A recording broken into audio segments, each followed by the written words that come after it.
Hi, good morning, everybody. Welcome to the State Department. Thanks for coming to this briefing today. Joining us today in the briefing room is Special Representative for Iran, Brian Hook. He'll be addressing Iran's continued malign behavior throughout the world and the U.S. maximum pressure campaign to deter that behavior. Brian will begin with some opening remarks, and then we'll take a few questions. Morning. I have a few announcements to make today. We are announcing new sanctions on the regime and a new humanitarian channel to help the Iranian people. I also have a progress report on our International Maritime Security Initiative. Today we are sanctioning the Atomic Energy Organization of Iran. We are also sanctioning its chief officer, Ali Akbar Salahi. These sanctions are pursuant to Executive Order 13382, which targets WMD proliferators and their supporters. President Trump is committed to denying Iran from ever acquiring a nuclear weapon. The Atomic Energy Organization of Iran has played a big role in Iran breaching its key nuclear commitments. It has exceeded the limits on its uranium stockpile and enrichment levels. The head of AEOI personally inaugurated the installation of new advanced centrifuges to expand its uranium enrichment capacity. He also chaired a ceremony when Iran started injecting uranium gas into advanced IR-6 centrifuge machines. Additionally, the United States is renewing for 60 days 4 nuclear restrictions on Iran that permit the continuation of non-proliferation projects that constrain Iran's nuclear activities. We will closely monitor all developments in Iran's nuclear program, and Secretary Pompeo can end these projects as developments warrant. Iran's continued nuclear escalation underscores the serious challenge the Iranian regime poses to international peace and security. We call on nations to oppose Iran's nuclear extortion and to restore the United Nations Security Council standard of no enrichment for the Iranian regime. That standard was abandoned under the Iran nuclear deal, and it needs to be restored. A big part of our Iran strategy from the very beginning is standing with the Iranian people instead of standing with the regime. The Iranian regime's corruption and economic mismanagement frequently diverts resources away from the Iranian people, so it can finance warfare in the gray zone. The victims are the Iranian people, who don't have sufficient access at times to medicines and medical devices.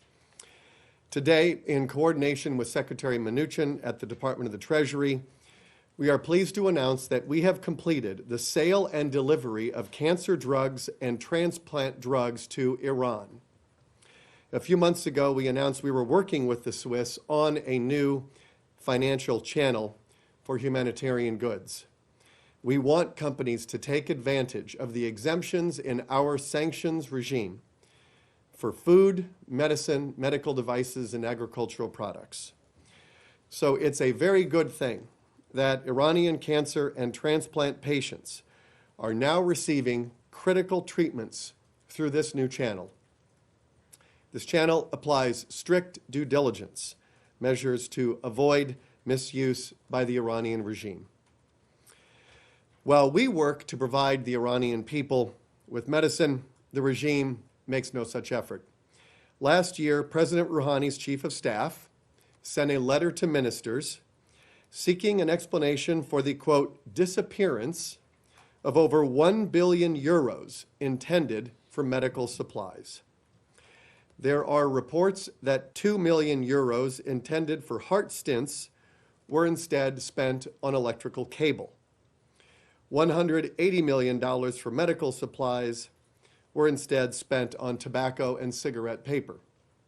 I'm sure there are more examples we don't know about, but the Iranian people know that their regime, not American sanctions, are to blame for their difficulties getting medical supplies.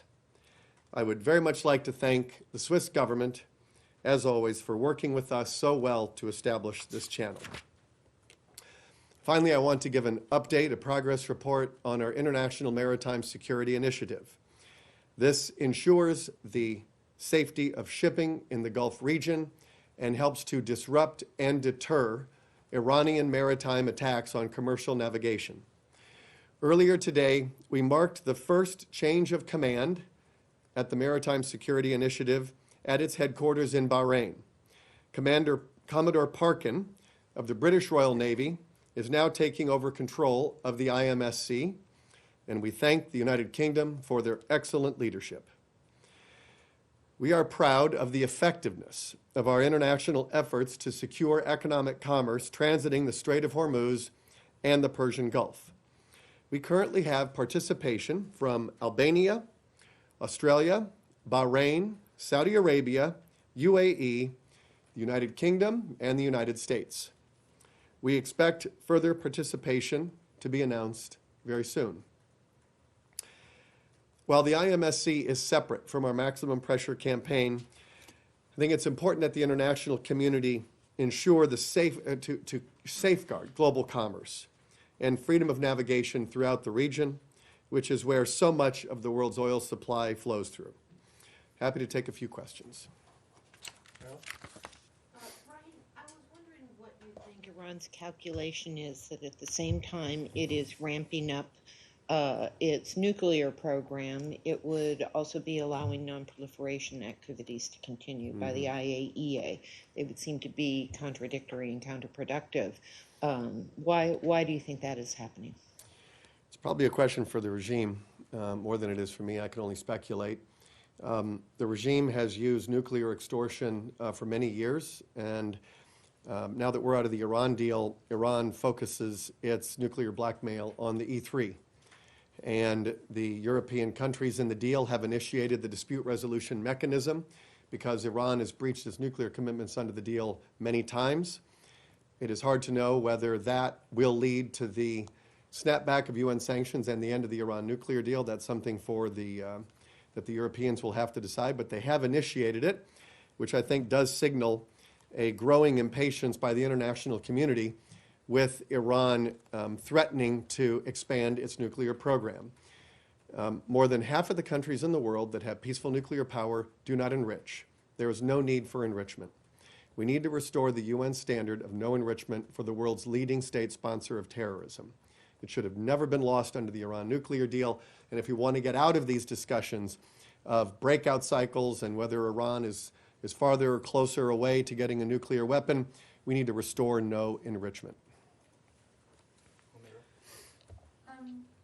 Brian, could you tell us why the Trump administration has extended these waivers? Is it not a little bit contradictory when you're sanctioning the entity? And also, do you think Europeans are buying time? They've initiated the dispute mechanism, but nothing has happened since then. Are you guys talking to them to maybe push them to make the next move? So these are for 60 days. These are designed to limit, so there's the redesign of the Iraq reactor so that Iran does not revert to the previous design.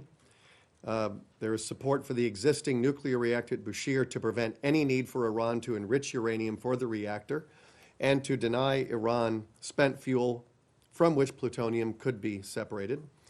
There's also a provision for enriched uranium for the Tehran research reactor so that Iran cannot claim any need to resume production of 20% enriched uranium for its fuel. And the fourth one, transferring out of Iran spent and scrap nuclear fuel so that it cannot be reprocessed into plutonium or be converted.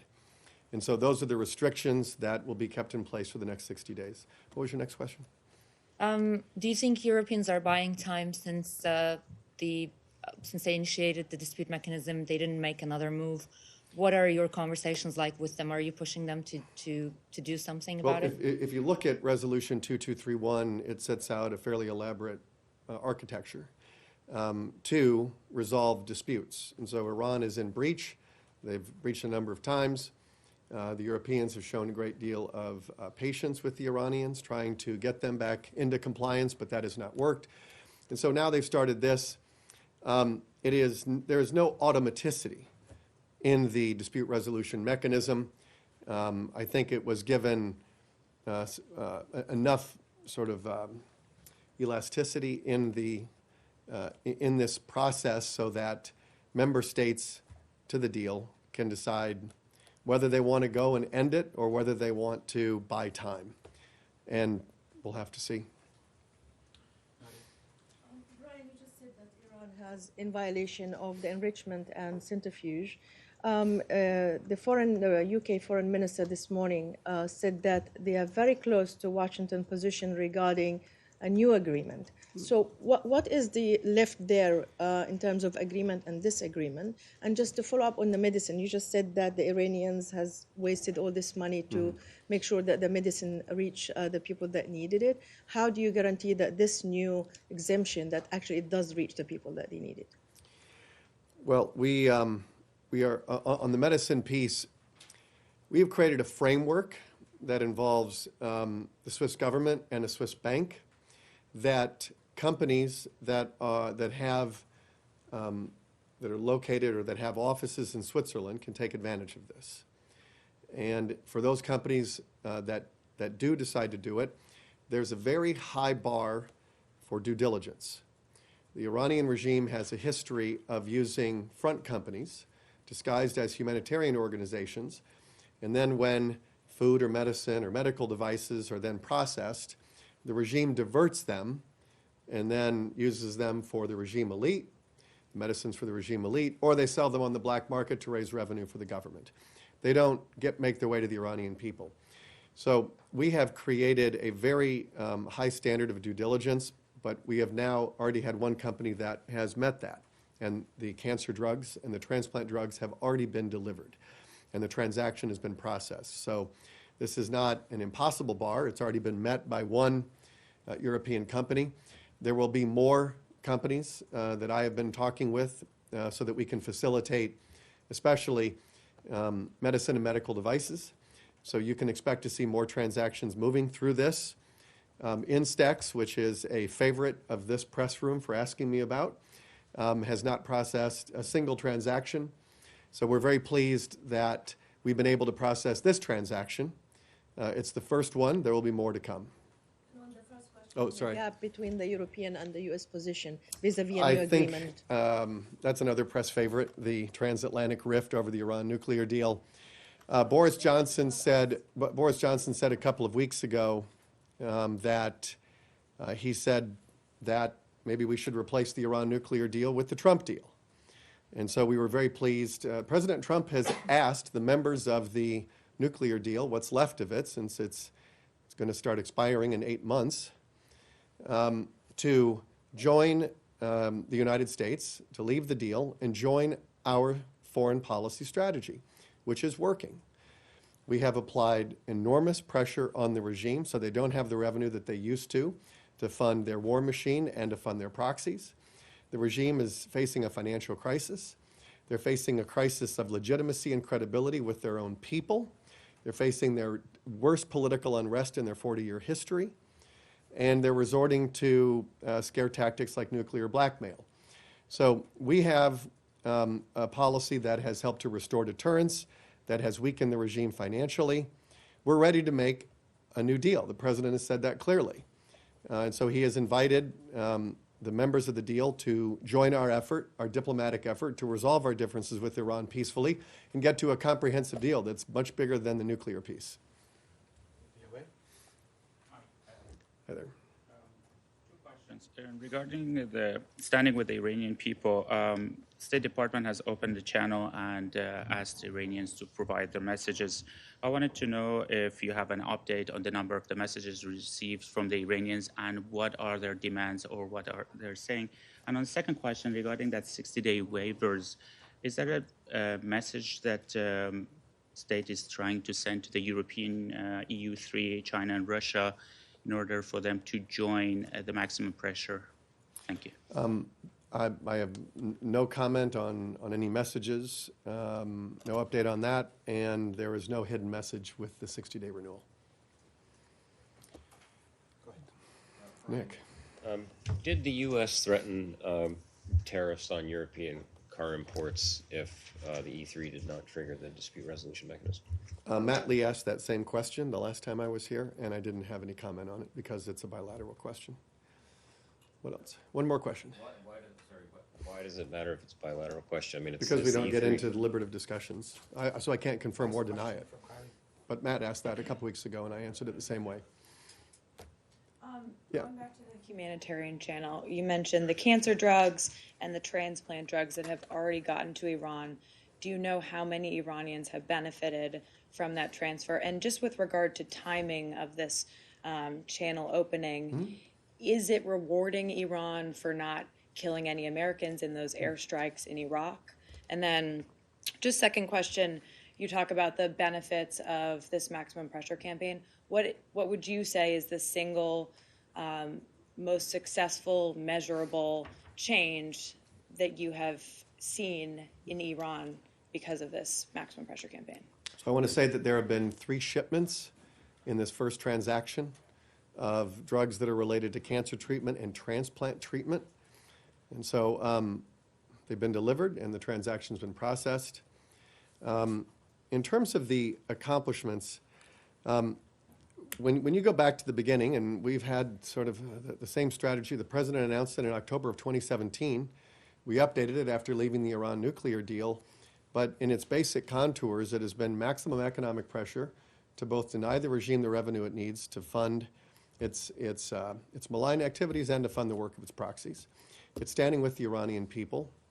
We're trying to get to a diplomatic solution through the pressure, but then it's also restoring deterrence. And deterrence was lost under the Iran nuclear deal because there was an incentive for members of the deal to look away at the non-nuclear threats that Iran presented to international peace and security. Being outside the deal gives us a great deal of freedom to call those threats for what they are and to address them.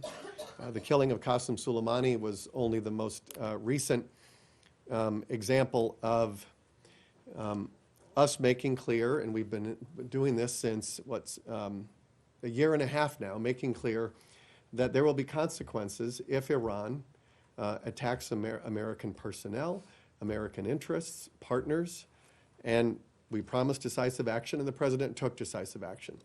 So I would say our biggest accomplishments is the regime, it's a kleptocracy. It's this Marxist, theocratic kleptocracy. And it's a weak economic foundation.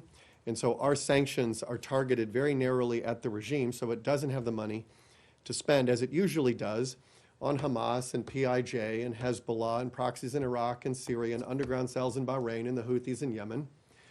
And their proxies are weaker today. It's all been documented by various news organizations. The regime is facing a massive budget deficit. I gave a speech at the Council on Foreign Relations documenting Iran's economic condition, the state of its government budget, its limited access to foreign exchange reserves, and the massive tax that corruption places on the Iranian economy. So I think all of those have been, that was before the killing of Qasem Soleimani. I think we're in a position of strength with the regime. The Iranian people are standing with us. You saw the video of them refusing to trample upon the American and Israeli flags. We see them tearing down banners that say "Death to America." We've exposed the lie that the Iranian people would rally around the regime after our sanctions. So we're very pleased with the success we've had with our policy. All right, thank you.